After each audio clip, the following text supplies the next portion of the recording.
Good morning everyone. मोर morning तो start होता ये जिम रु कह जाए ना जदि मॉर्निंग टारे जदि किसी भल कम न होते ताले दिनटा सारा ही भल हुए ना। सो मोर आज मंडे ही लेग डे थिला। आपण माने जानिथिबे लेग डे रे अवस्था कौन होता है। देन मु बहुत टायर्ड है कि फेरिली मोर ठाकुर पूजा करके मोर ब्रेकफास्ट सारिकी देन मु पळेली कॉलेज को। मोर आज थी डॉक्टर निनिंगर प्रेजेंटेशन देखो सी केमती दांत को हि करके देखा आउ यही मैंने मोर सीनियर फ्रेंड्स मो जूनियर्स जो मैंने कि सब बड़े एनर्जेटिक थांती। ये बारिश पागरे तो मत खाली निद ही आसूला। मु 2-3 घंटा शोगली आराम से। आउ ये बारिश पागरे जदि चा न हो तार मजा कौन।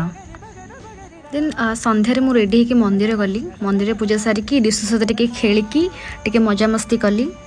देन मोर आयुर्वेदिक वाला ड्रिंक नहीं मुझे शोई पड़। Good night everyone. Next blog रे आमे अधिक किसी एक्सप्लोर करिबा। Bye bye.